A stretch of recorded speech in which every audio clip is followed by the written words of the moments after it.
The advice and opinions expressed by the host of Autism Live and her guests are meant solely as suggestion and should not be in any way construed as child-specific advice. The Center for Autism and Related Disorders advises working with a board-certified behavior analyst who has experience with autism before starting any intensive behavioral intervention. Any choices you make in determining your child's treatment are completely at your own discretion.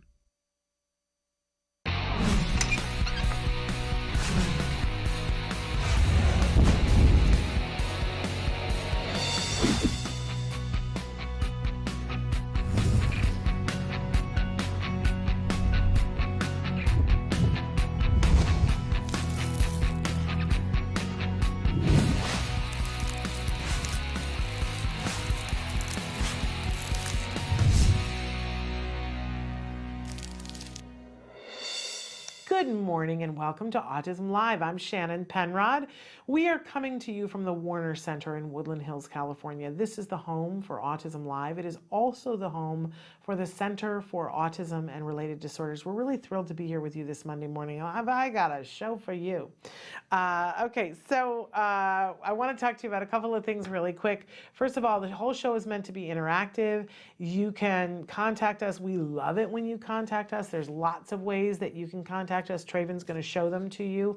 While I remind you that our homepage is autism-live.com. When you go there, lots of things to do, and they're not there to distract you, but we wanted it to be as functional as possible. Please give us any feedback. If it's too busy, that's information I like to know. Or if there's a way that you'd like to find something and you don't seem to be able to find it, that's really the good stuff. That's what I need to know so that we can constantly be making it better. But I will tell you that the chat box is at the bottom.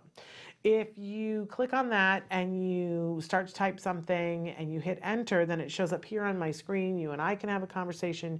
You can have a conversation with our experts, and I got a couple of good ones for you today. So that's what you can do. And I mentioned we have experts. I do want to make sure that I tell you guys that we have lots of experts on the show because, you know, our whole thing here is about providing information and inspiration, right? If we can do that, boy, that makes my day. If we can provide you that little oomph to, make you feel like, hey, I'm included and this is a good thing and we're going places, great. But I want to give you the information about how to get there. It's not enough to just be inspiring, right? That's cookies. It's just sugar. It's not really getting you there. We want to get you the meat and potatoes to get to the things that you want to. But I will tell you this, that we have lots of experts on the show, and I'm not one of them. I'm not an autism expert. I don't have those letters after my name. I have other letters after my name, but not anything that has to do with autism. But if there were a college class in autism, being an autism parent, I would like to sit for the equivalency exam because been there, done that for 14 years now. And I've learned a few things along the way that pertain to me and my child, right? And then I have hosted some form of a show about autism now for 10 plus years.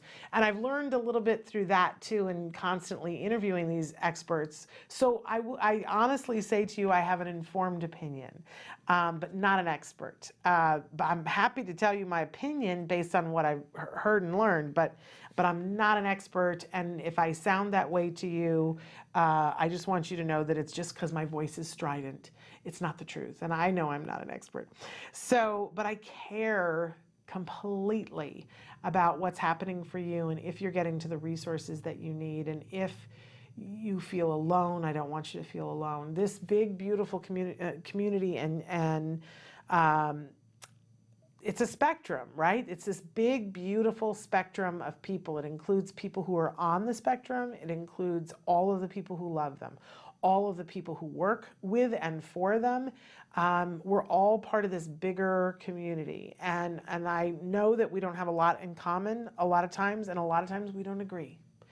And I'm, for one, I'm like, yes, that's good. We don't have to agree on everything, but I think we do agree on a couple of things. We agree on the dignity of individuals who are on the autism spectrum and their right to get to services and supports that help them to do the things that are relevant to them. I absolutely stand by that. So that's what we want to help you to do. And it's going to look different for everybody. It's not going to be one size fits all. So we got a big show for you today, but we like to start Mondays with something we fondly refer to as the jargon of the day. This is when we take on one word, one phrase, one acronym. We try to figure out what in the hey nanny are the experts talking about. We give you the actual definition. I love to make fun of the actual definitions because sometimes they are so redonkulous and that no one could understand them, right? And today's is going to be, that on Snooze Fest because it's really long. But then we like to give you the working definition that gets you the way in. It may not get you to the point where you totally get it the first time, but we know that sometimes you got to massage this. And the first time you're like, I don't quite get it. But the second time you're like, I think I may have seen that. Is that what they were doing? And then the third time when you see it, you go, that's what that is. And what we're talking about today is chaining. I know you're thinking of like when you used to weave the daisies together or when you made the paper chain at the holiday. No, but it's sort of like that, but not quite that. So when we're talking about it with autism, let's take a look at what our actual definition is. It's going to take a couple of slides and very reader glasses. Ready? Chaining, a procedure for teaching behavior chains, where initially the teacher completes all steps in the chain except for the first or last step, which is completed by the child. Forward chaining involves completing the first step. Backward chaining involves starting with the completion of the last step.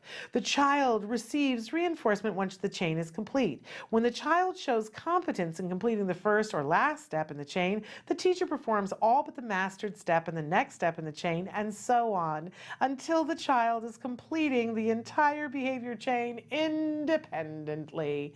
Ladies and gentlemen, hooray, there we have chaining. Now you can all go out and do it because it's that simple. What? What?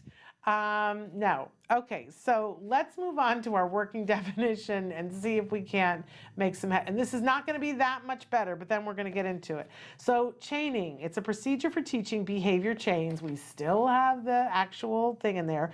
Where initially, I have a different one than you. A procedure for teaching a behavior sequence where the child masters one step at a time while the teacher completes the remaining unknown steps until the child has mastered all the steps in the chain and is completing the whole sequence independently. I have a different one than you, Traven. Okay, well that one was better than the one that I have. That's okay. So, but you probably still are like, what are we talking about here? So think about all the things that you want your child to be able to do. And let's take the one that a lot of times is chapping people's hides, brushing the teeth. Okay, so brushing teeth, and we think of it as one task. Go brush your teeth, right? And we try to show a child how to brush the teeth, and we're like, look, it's this, and and it's this, and the child isn't getting it, doesn't do it thoroughly, and you just want to bang your head against a wall, right? Well, we know that one of the best ways to teach something that's a bunch of steps is this. Chaining. So if it's got a bunch of steps to it and the whole thing is not cohesing, like you're just like, well, when is he going to learn how to brush his teeth? Well, it's unlikely that he will unless we stop, do a task analysis on it where we decide what are the steps to brushing the teeth. Now you can do this yourself. You can make a task analysis. I'm willing to bet you that there are 65 million of them online. There's probably 752 of them on Pinterest. And I know for sure that there's one on Skills. So, but it's worthwhile once to do a task analysis yourself so that you get a feel for, oh, wow, I had no idea that there were this many parts to this, and the part where I'm not able to do it, or my child isn't able to do it, is just this one little sliver of it, right? So when you're doing a task analysis, you're looking at all the things that have to be done in order to complete the task. So if we're gonna brush teeth, right, we go to the sink, we take the toothpaste, and which order you do it in, everybody does it different, but you could do this taking notes from somebody else or doing it yourself, but you take the toothpaste, you got to take the toothpaste cap off and put the lid down, or it's a flip cap, right?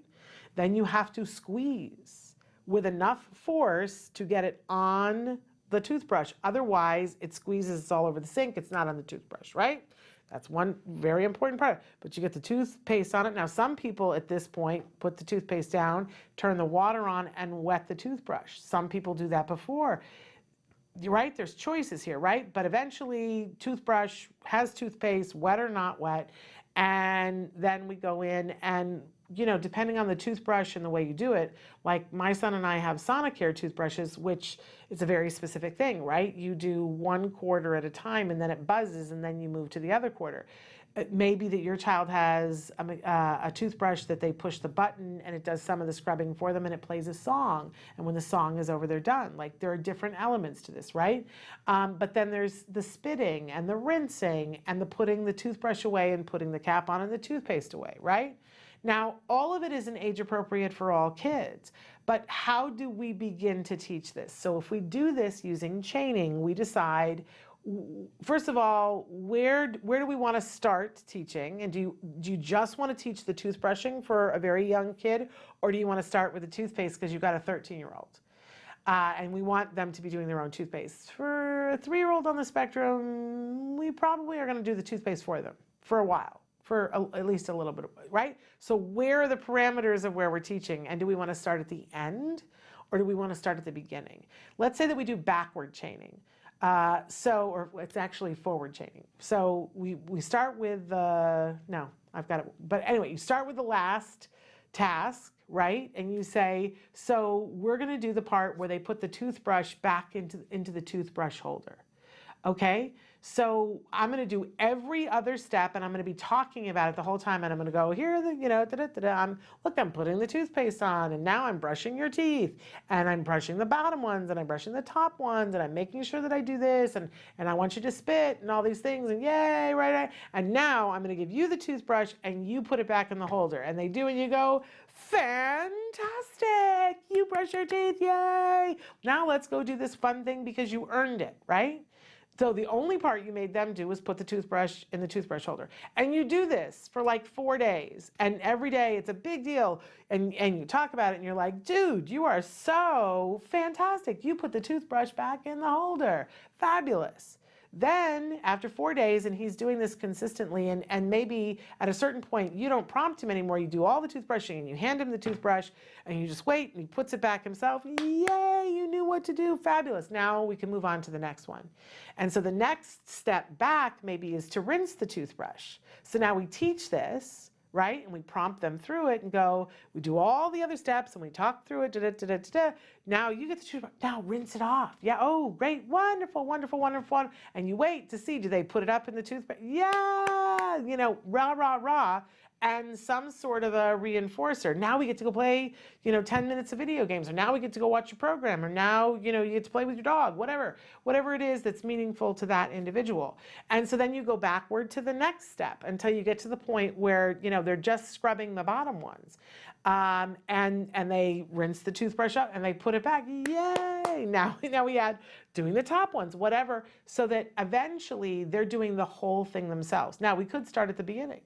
We could absolutely start at the beginning, and we can start at any point. So if we're not doing the toothpaste, if we're with a 3-year-old, we can start with them brushing and just do that and go, yeah, and then get to the point where they put the toothbrush away. Every single task that there is can be done in this way, and it's a teaching method that's called chaining. And for things that are complex where our kids can do part of it but not all of it, chaining is like the most effective thing. And it's super rewarding because they feel like, oh, I'm gaining this independence. People do this all the time.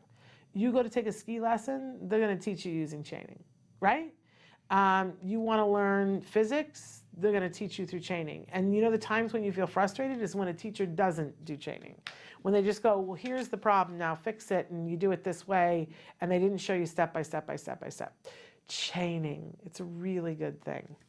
And you can think of it as the paper chains, right? So it's like one paper chain is one task, right? And then you build the chain so that they can do the whole thing. All right, that is chaining. Now, question of the day. You ready for this? So obviously good teachers know chaining and use it all the time. So here's my question for you today. Who was your favorite teacher? Isn't this a great question? Doesn't this take you back? I had some amazing, amazing teachers in my life, and I don't know if I could say just one. And thinking about it for my son, he's had some amazing teachers too. And I know his kindergarten teacher, one of the Kathy DeCellis, who should get awards, one of the most amazing teachers that my son has had. But I will tell you that my son's 9th grade English teacher is the one that because he probably doesn't remember a lot about kindergarten, but his 9th grade English teacher changed his life. Changed his life, and that's what good teachers do. So take a minute today, tell us who your favorite teacher is, but you know what? Like, put it out there. If you can, if you're friends with them on Facebook, if you're not friends with them on Facebook, see if you can be, but put it out there. Thank a teacher today, because good teachers are amazing. There are not enough of them in the world, and they don't get enough praise. So we want to know right now, who is your favorite teacher and why? And if they're alive, thank them, thank them, thank them. Okay, our topic this week, because you see where we're going with all this, right, that we got an educational element to everything that's going on this week. But our topic for this week is that the student is never wrong. This is something that really good teachers have in common, because this is something that they live by. The student is never wrong. So I'm a teacher through and through, right? Like I'm all about that. And last week I was teaching a group of people how to do something. And then I checked in with them and I said, okay, so I need to find out what you learned from this training that another person and I did. I want to see what you learned. And you could tell that they were like, oh, we're having a test. And I said, I want to be very, very clear. We're not testing you on what you learned. We're testing on you on how we taught it. Did it work? Because if it didn't, then we need to go back and reteach it a different way. And when that is what tests are supposed to be. Tests are supposed to be a teaching tool and a measurement of how the teacher is doing. And I know everybody gets verklempt about that, because they're like, oh, teachers get penalized if their kids don't do well on tests. Yes, because now that's half right? Because if all the kids don't do well on the test, then the teacher didn't teach it right. Now, that shouldn't be the end of it. If a teacher gives a test and more than half of the class fails the test, then that is the failure of the teacher. And now the teacher enters a period of time which we call the reteach.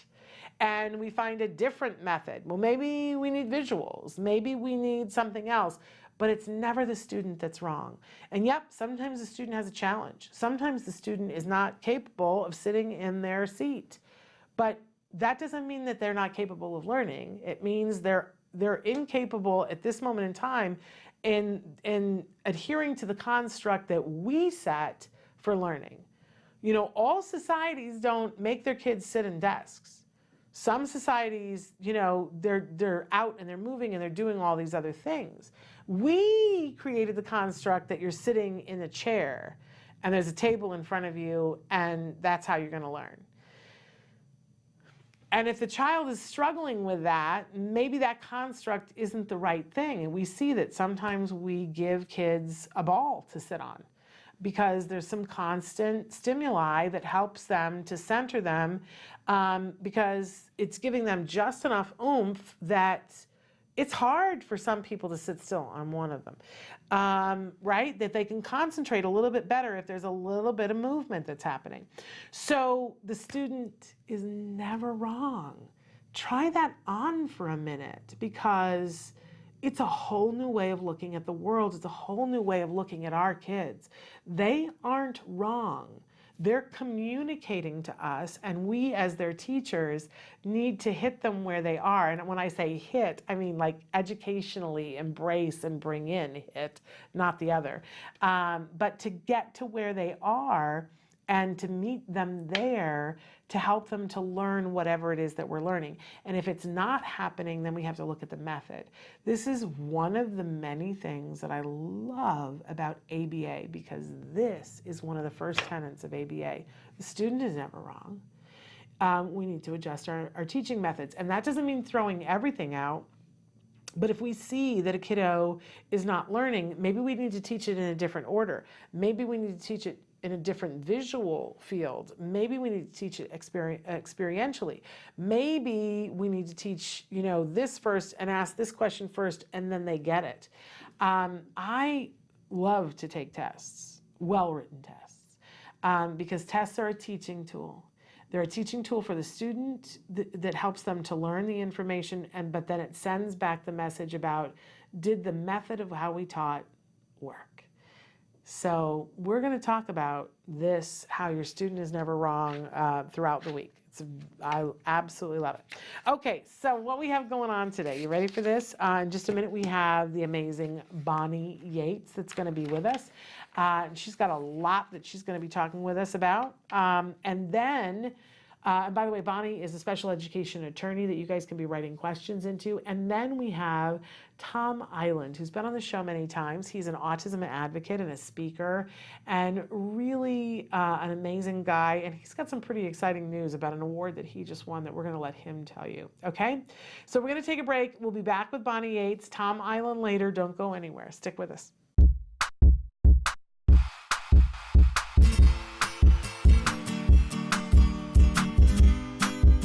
Hey guys, for the month of September, I figured I'd show you guys how to make a task completion chart to help your kids get through the hardest parts of the day. Parents have been writing into our host, Shannon Penrod, the hardest parts of the day are waking up in the morning, after school, and getting ready for bed. Please keep in mind you can always modify the task completion chart to focus on the skills that your family needs most.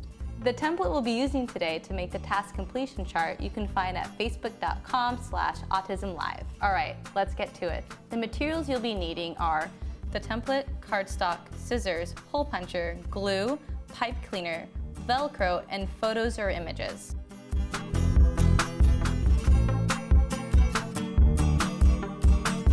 We find it more reinforcing for kids if you use images of themselves doing the task that you're trying to get them to complete. So what I have here to start off are photos of myself doing all the tasks that we're going to add to our task completion chart today. The first step you're going to be doing is printing the template from facebook.com/autism-live.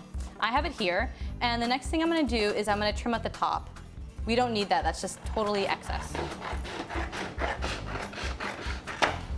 Now that I trim my 3 templates, I'm going to label each one with a different part of the day that we're focusing on, such as waking up, after school, and getting ready for bed. Now that I've finished labeling the templates with the appropriate time of the day, I'm going to attach the photos that go with it. For bedtime, the tasks I chose were getting ready for school, putting away toys, putting on pajamas, and brushing teeth. Now repeat this for all the rest of the day. Now that I've added the photos to the template, I am taking this along with my heavy cardstock to hold all my tokens. I'm going to line them up and make 3 hole punches.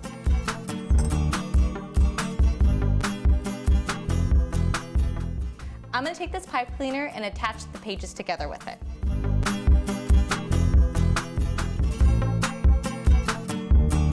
We're almost done putting this together. Next, I'm going to take my Velcro. I'm going to put them underneath each picture. And then I'm going to add 4 on the very edge too. Now that I've attached the rough side of the Velcro to the template, now I'm going to take the softer side and add these to the tokens. You can use whatever you want for the tokens, whatever your child finds reinforcing. They could be stickers, images, spacemen, Pokemon, whatever they like. Before you use your task completion chart, it's really important that you do a preference assessment to see what your child finds reinforcing that day. Once you have that established, then you can tell them the rule for how this task completion chart works. So every time they get one of their tasks completed, they add a token to it. And the way the task completion chart functions is like a token economy. So after they put a token under each one of these tasks, they can trade it in for their reinforcer for the day. Now that you've made your task completion chart, hopefully your child will be able to use it on a daily basis and help them through those difficult times of the day. Well, until next time, craft on. Bye, guys. Can you see me flying by your side? All right. Welcome back to Autism Live. We are so fortunate because joining us right now via Skype is the wonderful and fabulous Bonnie Yates. Bonnie is a special education attorney. She is coming to us from the law firm of Jargon. Welcome, Bonnie. Good afternoon, everybody. And Bonnie, could you tell us a little bit about Jargon and the disclaimer that we like to share with our viewers? Jargon is a 6-attorney firm based in Culver City, California, and our focus is special education, regional center services, although less than that used to be, disability discrimination, and higher education. And our website is www.lawyer4, that's number 4children.com, and our phone number is 310-391-0330. Spectacular. And then you have a little disclaimer, as I said, about the information that you provide here. I do have a little disclaimer. It's like only this big, but it's actually really big. And what it says is if you have a specific problem, you need to get specific legal advice. We're giving you general information about your rights here. It's not intended as a substitute for a focused consultation with an attorney licensed in your state. So I've been recommending folks to COPA, COPAA.net. That's a special education attorney, fraternity of people in the 50 states that are interested in special education. So that's a good place to start. You can also start with the state bar in your own state if you can't find an attorney that you like through COPA. Wonderful. And so, Bonnie, we cover a wide range of topics. And then my understanding, we had started a conversation before that you had done some thinking on. Tell us what we're talking about today. We did start a conversation before. We started a conversation before about what happens when your child gets injured at school. And we had that listener write in and say her son came home and he was holding his hand in a fist under his armpit. And by the time she got home, she realized that wasn't normal. And she looked at the hand and it was very bruised. And she went back to the school and they said, we don't know anything about this. It must have happened, at your house or while he was under your control. So I did some looking into the question about injuries at school, and we're going to spend a lot of time talking about injuries at school because it happens a lot. And the reader or the listener's question is actually kind of a textbook situation where you really strongly get the feeling that the school is just hoping that if they resist you, you'll go away. And you just know it doesn't feel right. You know it didn't happen while he was with you. And what do you do about that?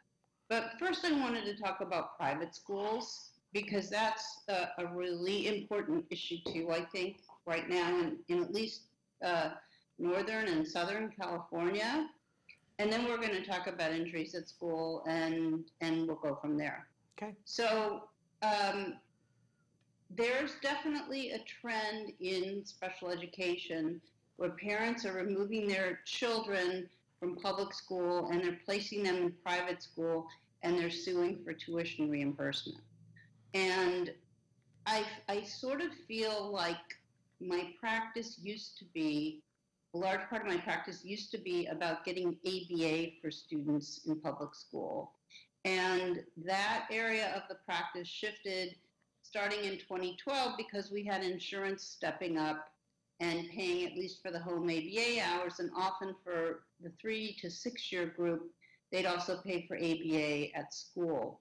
That's changing, and we probably should do another show about how insurance companies are putting ABA providers under a lot of pressure to recommend low hours and give suboptimal services, but we're not going to do that now, even though it's really important. What I'm going to say is that the trend is toward people putting their kids in private schools because the public schools just don't work for a lot of kids, some of whom have autism and some of whom have other disabilities as they get up into the higher grades. So California has a system where it has a certification process for what are called non-public schools and agencies. And if you go into the education code and you look at around education code section 56366 and the code sections that follow, you will see that there's a whole statutory scheme whereby different kinds of service providers and schools can get state minimum certification to provide services to public school students. And that looks like as follows. The state certification requires that you turn in something that says you'll comply with the law in all kinds of important areas, including but not limited to workplace discrimination you turn in essentially a program description, and you turn in a staff list. You make it clear that your staff has had a criminal record check and have been fingerprinted, and then you're on your way theoretically, and you get a certification. Now, public schools used to actually get reimbursed for these non-public agency, non-public school services. That stopped certainly by the time I began practicing in the early 90s, but there was still this preference, sort of out of habit, for non-public schools and agencies as opposed to private schools for that reason. What happened, though, is that the non-public schools and agencies never really thrived because they were dependent on public education to provide them with enough money so that they could put together either a school or agency, with the agency providing things like speech therapy or audiology services or ABA, whatever it was. But particularly for the schools that had to have like a brick and mortar schoolhouse and had to have employees and had to have books and things like that, the rates that they paid the public schools paid were never enough so that they could really be excellent. And they drove a lot of people out of business. And in the early 2000s, the state of California added an additional hurdle for people to get over to become non-public schools or agencies, which is you had to get a sign-off from the head of the SELPA, the Special Education Local Plan Area, in your area if you wanted to go ahead with the certification. And as you can imagine, there wasn't a lot of enthusiasm for giving people the sign-off. So the non-public schools particularly, and to a lesser extent the non-public agencies, have been dwindling because they don't get appropriate support from the public schools. The bureaucracy continues, the audits of people continue, and so a lot of people decided that they didn't need this anymore, they weren't going to bother with it, and they were going to become private schools or private agencies. Well, that has a lot of ramifications for our clients. I suppose the first one that comes to mind is if you're a private school or a private agency, the disciplinary protections of IDEA don't apply to you. So that's one thing. Another thing that's quite different is a hearing officer cannot order placement of a student into a program that is not certificated. And that has huge ramifications for parents, because if they pick a private school, they confront the potential of having to make a deal or litigate every year to get their private school tuition covered. And in spite of all of the difficulties this occasions, people are still flocking to the private schools because the public schools by middle school are too huge, chaotic, and disorganized to be able to deal with the disabilities of high-functioning children with autism or kids with specific learning disabilities that never got proper attention in elementary school, or kids with emotional problems who don't tend to do well on a big comprehensive campus. So that's kind of the backdrop, Shannon, if you want to ask some questions. And then I was going to talk about what a parent does if they want to get a private school placement or private services by extension reimbursed. Well, and I was going to say, I think that's the big question always, is that, Yep. you know, as parents, we want what's going to work for our child. We don't want to have ongoing stress. And a lot of times the financial issue, I do think that there is this, this idea that parents have that there is a school somewhere on the hill that has this all figured out. Mm-hmm. And that it must be really expensive, and if we could just afford it. I know I was sold that bill of goods for a while, and I don't even know that it's false. I finally found a school that everybody was saying to me, oh, this is the school. Ultimately, I don't think it was what was right for my child, and it was really expensive. Mm-hmm. But I remember saying, how do people get this reimbursed? Like, I don't even know how somebody would do this because it was so expensive. And they were telling me that people had been successful, but it was a private school, not an NPA school. not a non-public school, NPS school, And right? yes, that's what I mean. Thank you. I think it's really hard as parents to be told, well, we don't really have anything for you. And it really turns out that we don't have a lot for you in Southern California, but we have some things and we're using those things. And I'm excited to see that some people are creating programs, but they're private. They're, for the most part, they're not public. Now, I'm going to give a plug on the air for one program that's in Irvine called New Vista, which is an autism school. And they, I think, are an exceptional school, and they recently got certified, so they're actually a non-public school. I mention them because they're the exception that proves the rule. Almost all the other placements that my clients are in or are looking at are private. So let's talk about what some of those things are, and then we could talk about the mechanism for getting those reimbursed. Okay, so let's say you have executive functioning issues, which a lot of our clients do.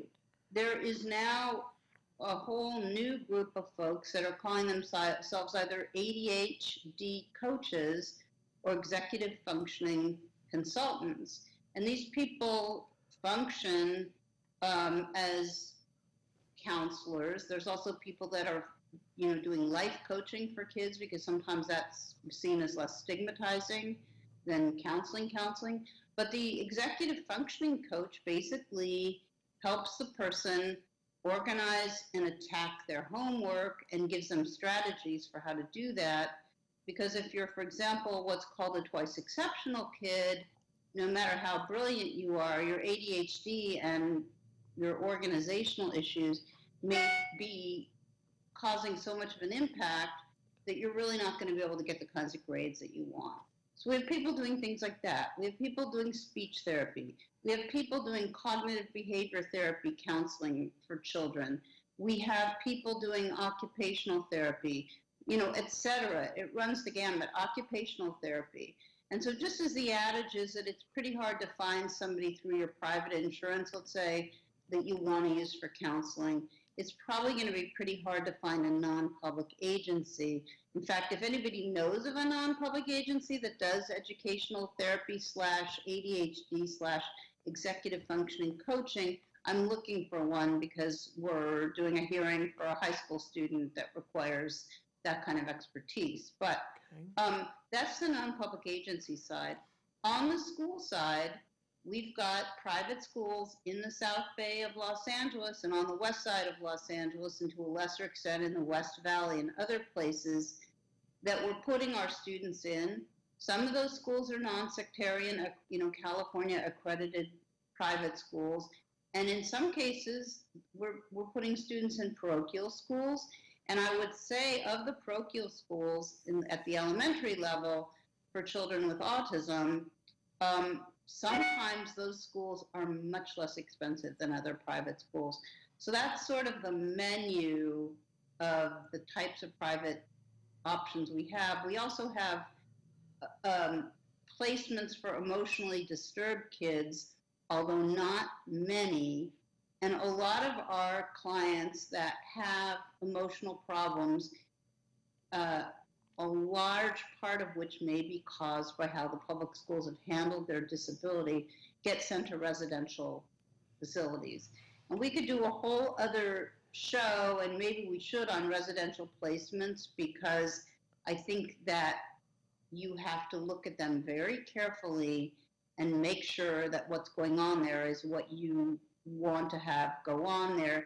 When your young adolescent or older adolescent is in a boarding school far away from home, where parents visit once a month or less frequently, where salaries are low and people are undertrained, there are problems. But that said, residential treatment, there are good programs as well, and those places can be godsends for parents who just can't keep their child safe at home. And you all know from talking about autism, and you can sort of extrapolate to having a teenager with an emotional disturbance, it's not only that the teenager goes downhill, but the impact that the teenager has on the marriage and the family structure can be quite destructive. Okay. And there are situations where you have no choice but to place your child residentially. And if those placements are not state certified, then you're going to be paying the monthly tuition and suing the public school district for reimbursement. And those placements cost between $10,000 and $20,000 a month. Wow. So I don't know, are we at a point where we need to stop and we'll pick up next time and talk about how you get a private placement reimbursed, or should I We keep have going? 4 minutes. Do you think you can do it in 4 minutes? Well, we could certainly start. Okay, let's start. All right, so when you have a private school placement and you want it to be reimbursed, or when you have a public school placement and you want it to be a non-public, not a public school, a non-public placement, you want it to be reimbursed, here are the steps. The first step is you have to give notice. And in California and under federal law, the law is that you have to give 10 business days notice. And the failure to do that may result in reimbursement being either adjusted down, reduced in amount, in part or in whole, or not awarded at all. But Bonnie, And let's be specific here for a second. What are we giving notice of? Notice that we're Okay. leaving? Thank you. You're giving notice that in 10 business days, your child is going to be beginning school at a non-public school or beginning to receive services from either a private or a non-public agency. Okay. And the policy reason for requiring the 10 business days notice is so that the IEP team can reconvene if they want to and attempt to offer FAPE to the student. Okay. And so it's very important to comply with the notice provisions, and parents have a hard time with this because usually by the time they finally made the decision to do it, they feel like time is of the essence. And there's an exception to the exception, which says that if some kind of, significant harm would come to your child if you're forced to observe the notice period, that requirement may be waived. But that's going to be a case-by-case analysis, and it's going to be dependent on the stability of the student. And if the student is, let's say, very unstable and is, getting into trouble at home, that might justify immediately placing. But we always advise our clients to try to follow the notice statute if they can, because who wants to be litigating the issue of whether or not the notice you gave was reasonable? Yeah. So that's the notice provision, and it's written notice, and it's 10 business days. Okay. And I feel like a broken record, but yesterday I kept correcting this client. She kept saying 10 days notice. I kept saying 10 business days. It's like Right. 10 days is not going to cut it. It's 10 school days. Right. It's 10 school days to give the IEP team enough time to convene an IEP meeting if they want to. And they almost never do. Okay. But And then to be yeah. specific then, so let's say that your child starts having an issue and you pull them out of school and say that they're homesick, and you on that day say, I'm giving you 10 days notice that in 10 10 business days time, my child is going to be starting another school. Does your child could your child be sick? Does your child have to attend that other school for those 10 days? Maybe not, because if you are available for an IEP team meeting and you're keeping your child home because you don't think he or she is safe at school, you're not thwarting the district's ability to have the IEP meeting with you. Okay. They won't like it. They want to get the average daily attendance, right? Right. But I don't think that's as much of a problem as just the sudden removal of the child from school with no notice. Okay. Okay? All So right, I how think we do you got that. set this up? That was my 4 minutes. Next That time was. we'll talk about So- how you set this up. So we're going to save that for next week. We're going to come back and follow that up next week. So if you want to know how you get that to pay, you got to tune in next week. Bonnie, tell them again quickly where they can find Hirji and Chow. Jargon Chow in Southern California. Our phone number is 310-391-0330, and we'd love to hear from you and give you an opportunity to have a complimentary consultation with us. The website is www.lawyer4children.com. Wonderful. Thank you very much for being with us, Bonnie. All right. See All right. everybody soon. Okay, Thank bye-bye. you. We'll be right back after these messages. Do you provide care services to someone with autism? Recently, more and more children are being diagnosed with the condition and getting the support they need as awareness grows. But what happens to these children as they grow up? It's estimated that over 500,000 youth with autism will turn 18 in the next decade, and they'll be faced with a very difficult reality. As children with autism grow up, their services start to disappear or become very difficult to access. Things like medical care, mental health counseling, vocational training, and more. All services that are still desperately needed. The loss of support that youth with autism face as they grow up is so severe that it's referred to in the autism community as falling off a cliff. Adults with autism need the same level of support they had as children to avoid falling off the services cliff. Introducing Skills Living, the web-based software designed specifically to help transitioning youth and adults with autism so they can avoid the cliff and instead fly to success. With Skills Living, help your learner with autism develop the skills they need in all the critical areas of adult life, including self-control, planning, and problem-solving, effective communication, performing life skill tasks for independent living, acquiring and maintaining employment or other meaningful activities, developing and maintaining social skills and relationships, accessing transportation and public services, and being safe. Skills Living includes a comprehensive assessment, a data collection mobile app, behavior intervention plan builder, and automatic progress reporting. It also provides a complete curriculum addressing 16 key areas spanning the entire range of functioning adulthood. Skills Living is easy to use and can be implemented by schools, parents, and autism service providers. Call or click today for your free demo and see how Skills Living can help your learner with autism avoid the cliff and instead reach their fullest potential. Skills Living. Wish, learn, become. Welcome back to Autism Live. I'm so thrilled that right now joining us live in the studio is Tom Iland, and we've had him on the show many times before. He is an amazing advocate. He's an amazing speaker and a coach and so many other things. It's like impossible to talk about all the things. He's an author. So Tom, welcome back to the show. Thrilled to have you here today.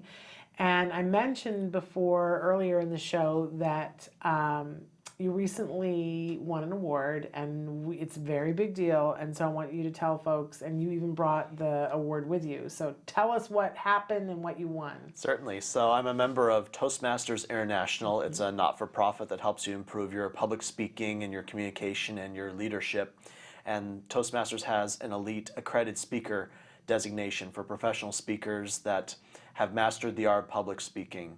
And last month I went to Denver, having gone through the whole process, and gave a speech in front of 1,000 people and was awarded the Toastmasters accredited speaker designation. This is a huge accomplishment, not just for myself, but a sign to the autism community as a whole, because for someone with a social communication disorder to master the art of public speaking, which is essentially socializing and communicating, Yes. This is breaking a lot of barriers, and no other person on the planet has autism and has this designation. Isn't that amazing? And like there's very few people who have this designation at all to begin with. Only 87 in the entire world. In the have world, this. and you are the only person who also has a diagnosis of an autism spectrum diagnosis to have this. So Tom, like that's got to be a pretty big affirmation for you that you're doing what you should be doing and that you're headed in the right direction. Very much so. I recently discovered really the importance of telling my story and sharing what I've learned along the way, having some good lessons to impact people with and without autism. I'm discovering with this award that what I'm doing really impacts people outside of the autism community in addition to within. And Absolutely. I'll never forget, rather, the standing ovation I got. I had all the mentors that helped me make this happen, and it was really an accomplishment. 1,000 people, and you're being judged. Like you've flown to Denver knowing that you're going to be judged in front of all these people. And then do they tell you immediately afterwards, or do you like hear a week later? What happens? There were 5 judges, and each of them had their criticism or their pointers, but within 2 hours of me giving the speech, I knew the result. But I had to keep it a secret until the following day when we were recognized by everybody at that conference. Wow. Well, that's really, I mean, like it hurts my face. It's so good, right? Well, congratulations, and thank you for being a trailblazer for that. And this also opens doors up to you because now people will know who you are. And know that you're an accredited speaker, so hopefully this is creating more opportunities for you to go and speak on the wide variety of things that you speak about. So if somebody's watching who would like to book a speaker, and they're like, oh, well, maybe I should book him, how would they get a hold of you? What would they need to do? Well, I have a website, Thomas Iland, that's I-L-A-N-D, There's no S. No S in Island. That's right. So you can find me there, my contact information. I'm also on the major social media platforms, Facebook, LinkedIn, Twitter, Instagram. I have a YouTube channel, and next week they're going to release the video that got me this designation. Well, I can't wait to see that. Will that be on your channel or will it be someplace else? Both. Okay. Toastmasters has its own marketing department and releases videos, and they even have a magazine that they release to its members. So Okay. I'll be in that magazine in January when more people will be applying for the accredited speaker designation. So how many years did it take you to get to the point where you had the big talk with 1,000 people?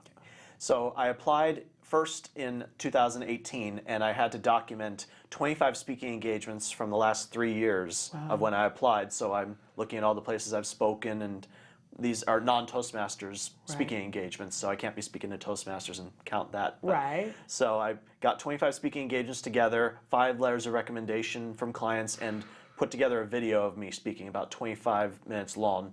Gave that all to the headquarters, but they thought my video was not up to par. It didn't have enough people in the audience. It didn't show their reaction. And fussy. Yeah, but there were plenty of opportunities for improvement, and the judges let me know if you make use of your speaking space better, if you show that you have a message that can apply and really use it to apply to that audience, and then also really let us see the energy that people are receiving your message. So great, you got some feedback. So I got some feedback. Because we can all always do better. I mean, nobody's ever going to be perfect. Okay, but so then you changed that, and then they brought you back? Yes, so you can only apply in January of a given year. So I didn't make it in 2018, but I was able to get another 25 speaking engagements, another 5 letters of recommendation, got a new video in January of 19, submitted that, and I followed the judges' criteria from last year, their pointers, and I got to the next level where Toastmasters invites you to go to one of their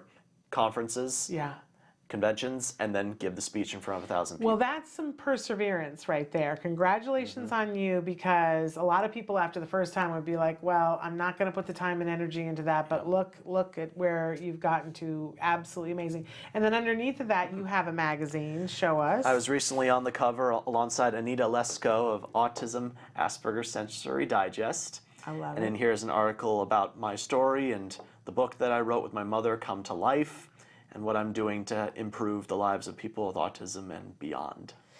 Okay, well, fabulous, and and you look a little bit different because of there. You don't have the beard, but and I know you mentioned that you also have been. You're training for some big physical event. What did you say you're training for before we went on the air? I recently decided to take an interest in my physical fitness, and in the last year I've run 2 marathons, the full 26.2 miles, one in Santa Clarita, one in Los Angeles, and now I'm training to do a half Ironman triathlon. That's 1.2 miles of swimming, 56 miles of bike riding, and 13.1 miles of running, in that order. Tom, you're just moving and shaking over here. It's absolutely amazing. So, and I said we were going to talk about something first, and then I changed gears on you, and you guys don't even know that, but we sat here and I said, well, first we're going to talk about this, and then I said, no, we'll talk about this first, and then I went back to the old way and didn't tell him. And luckily I'm flexible. You're a true professional that he totally shifted gears, and I'm just now realizing I did that, so I apologize. No worries. But the first thing that we were going to discuss was your new career as an autism consultant for employers, especially Fortune 500 diversity and inclusion departments. So let's now talk about that. What's this about? Well, unemployment is one of the biggest difficulties facing people with autism today. About 90% have no job or aren't making enough to make ends meet, not working enough hours. And a lot of times people with autism have great skills and abilities, talents, personality traits that make them so employable, but all too often they get overlooked. So what I'm doing is I'm approaching Fortune 500 companies, their human resources departments, their diversity and inclusion teams, to tell them about what I can offer, like to be a consultant to the employer and a coach to the employees with disabilities that they hire. So I could be like a liaison or a middleman between the two parties, because as we know, people with autism, when they're in the right environment, they have the right opportunity and the right support, they really do accomplish wonders. Just look at Cody Lee on America's Got Talent, a blind man with autism winning that championship. Yeah, amazing. So the same goes for what people with autism can do in the line of work. So I'm looking at, because I have a history in corporate America, being a CPA, working for a number of corporations, so I'm starting to make those connections, rekindle a few past relationships, so I can say, hey, this is what I'm doing now. I used to work for you, or I've worked in corporate. What can we do now to help the people with autism and their jobs? Well, and people may not know, your backstory, because you were a CPA and, making a really good living and doing that. And then at a certain point you said, this is not where I'm supposed to be. And that's a really brave choice to make. And a lot of people say that, and they go, oh, well, so I'm going to go do something else, but they don't know how to follow through, and they don't know how to do.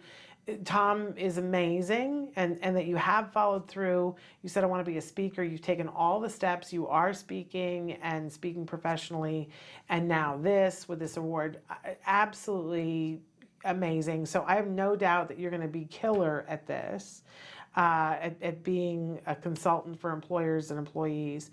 And I think that employers would be very lucky to have you and your expertise to help with employees. There have been so many companies who have said, we're making a commitment that we're going to hire this many percentage or this many people who are on the spectrum by this and so date. And they have good intentions, and they start out and they go, because we know that these people have expertise at things, that they're good employees, but then a little thing can sometimes trip that all up. So I think for anybody who's looking at hiring this workforce, you just need to have Tom. Tom can help you all to get that done. So where do they reach you to do that again, Tom? ThomasIsland.com. You can contact me through that website or reach out to me on social media. It's all out there for the world to see, and I'd like to help people with and without autism become their best selves and realize their real and true potential, which is why what's next for me, I'm trained to become what's called a certified human potential coach. Human potential. Ooh, that's like no more of the life coaching now. We're talking about human potential. Human potential. I like it. I like it a lot. Because you have been somebody who's been coaching individuals for a while now, helping them to figure out because everybody's path is different and everybody's interests are different, and figuring out how do they negotiate to find their way to the thing that makes them, as you always say, come to life. And that's what the book that you co-authored with your mom. If you guys have you've got a copy? I do. Because I didn't think to bring it more from my shelf. But great workbook. If you have, I would say tweens, teens, and young adults. That's right. Because my son and I got to do some of this, and it's just really, if you feel like you've lost some connection with your kiddo, or that they're kind of stagnating and they don't quite have any direction and they're not sure what to do this workbook with your kiddo. You will learn so much about your kiddo, and they will learn about you and start to see you as a human being. I can honestly tell you that before my son and I did this, I was really struggling with my son did not see me as a human being who had a beginning, middle, and I'm not even at the end, right? And this really helped us. So I really want to encourage you to do that. But you've been taking some of the practical things in that workbook and working with all kinds of individuals, adults, not limited to that teen, tween, and young adults, but working with a lot of people. As a coach, I'm doing, because now I'm like a human potential, what would you call that? The certified human potential coach. And coach. So we're still using the word coach. Okay. Yes. The idea being that I wrote this book shortly after I left accounting, and I am still licensed as a CPA, but I don't practice accounting anymore now. Good for you. Because I've realized that I really do want to help people realize that they do have more power than they think. because when you ask them the right questions, they may discover something about themselves they never knew before, or never even thought to consider. And then more doors start opening, and then before you know it, they're living a life that they never even thought was possible. And I'm leading by example, helping people see you can overcome the barriers that people place on you or that you place on yourself. And I don't think there's ever been a person with autism that's run a half Ironman before, so I'm going to be the first, or unless there's someone out there that has, please identify yourself. Right in. Well, we know a lot of people who run marathons, but I don't know about Ironman. Like I've never covered that story before, Tom, so you might be the first person to do that. That would be a really cool thing. But all of this together, what I love is that you have found your passion. And that your passion is about helping others to live their highest potential. And what a wonderful passion to have. And what a wonderful thing, you know, the last couple of weeks there've been a lot of parents who've been writing in and calling in after the show to ask about, how do I tell my kiddo about autism? Like, and this is like, you know, somebody who has a 7-year-old, somebody who has a 13-year-old, somebody who has a 19-year-old. How do I tell my child about the diagnosis? And one of the things that I always say is, there's no one way, because there's no one kid, there's no one family, right? But whatever you do, make sure that you're positive about it. Very much so. Make sure that they know and talk about role models and people that will be meaningful to them, and what a great role model you are.